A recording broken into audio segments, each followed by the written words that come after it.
सोचिए, एक सुनसान सड़क पर देर रात की सवारी जो देखते ही देखते जिंदा रहने की एक भयानक जंग में बदल जाए।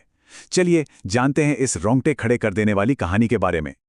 कहानी की शुरुआत होती है मदद के लिए एक बेताब पुकार से। एक ऐसी चीख जो घने जंगल के अंधेरे को चीरती हुई गूंज उठती है। बात है पूर्णिमा की रात की। 3 दोस्त तेल गांव के जंगल से गुजर रहे थे। तभी अचानक उनमें से एक, अजय, अंधेरे में कहीं खो जाता है। देखिए, जो चीज कुछ देर पहले तक मजाक लग रही थी, वो अब एक भयानक हकीकत बन चुकी थी। उन्हें एहसास हो गया था कि अजय सचमुच किसी बहुत बड़ी मुसीबत में है। और वो घसीटने के निशान वो उन्हें सीधा एक ऐसी मनहूस पुरानी कोठी तक ले गए जहां से अजय की चीखें आखिरी बार सुनाई दी थीं। अब एक दोस्त सुरेश तो मना करता रहा, कह रहा था कि वहां डायन हो सकती है, लेकिन अपने दोस्त अजय को बचाने का जुनून था तो वो दहलीज के पार चले ही गए। उस घर के अंदर जो माहौल था वो खुद ही एक कहानी कह रहा था। हर कदम पर उनका सबसे बुरा डर सच साबित हो रहा था। ये जगह मौत और सड़न का बसेरा थी। और दूसरी मंजिल पर जो उन्होंने देखा वो किसी के भी होश उड़ाने के लिए काफी था, पर असली खौफ तो अभी बाकी था। सोचिए जरा, अगर अजय की लाश यहां लटकी थी तो फिर पास के कमरे से जो मदद के लिए आवाज आ रही थी वो किसकी थी? अगले ही कमरे में जो नज़ारा था उस पर यकीन करना नामुमकिन था। एक बिना सिर वाली औरत और उसके हाथों में अजय का जिंदा कटा हुआ सिर। और फिर उस चीज ने कुछ ऐसा किया जो सोच से भी परे था। उसने अजय का सिर उठाया, अपनी गर्दन पर लगाया और फिर वो बोली, ये एक सीधा साधा लेकिन बेहद डरावना सौदा था। एक नामुमकिन काम जिसका अंजाम सिर्फ मौत था।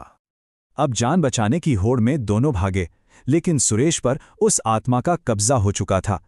देखते ही देखते वो वापस उसी घर की तरफ खींचा चला गया और उसका अंत बहुत ही दर्दनाक हुआ।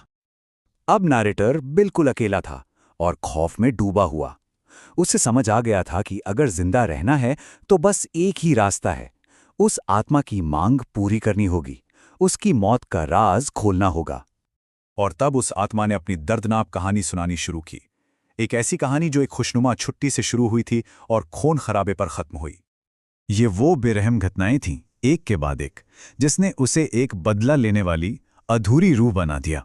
एक ऐसी रूह जिसे बस इंसाफ चाहिए था। मतलब उसकी आत्मा अधूरी थी, एक अधूरी रूह। ऐसी आत्मा जिसे तब तक शांति नहीं मिल सकती जब तक उसे वो चीज न मिल जाए जो उससे छीन ली गई थी। पूरा होने के लिए उसे अपने सिर की जरूरत थी। तो अब जिंदा रहने के लिए वक्त से लड़ाई शुरू हो चुकी थी। आत्मा की कहानी में ही एक छोटा सा सुराग था कि उसका पति मछली पकड़कर लौटा था। इसका मतलब साफ था, हत्यारे तालाब के पास गए होंगे और सिर भी कहीं आसपास ही होगा। इतने डर और दबाव के बीच भी नरेटर ने अपना दिमाग चलाया और एक प्लान बनाया।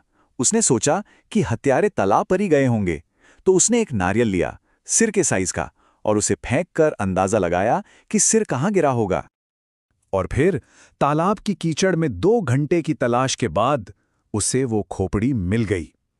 उसने उस खोपड़ी को बाकी शरीर के साथ रखकर अंतिम संस्कार पूरा किया और आखिरकार उस भटकती आत्मा को आजादी मिल गई। नैरेटर उस रात उस जंगल से तो जिंदा निकल आया, लेकिन सवाल यह है कि क्या कोई इंसान ऐसे खौफ से सच में कभी बाहर निकल पाता है? जाहिर है, उस रात की यादें उसे ताउम्र सताती रहेंगी।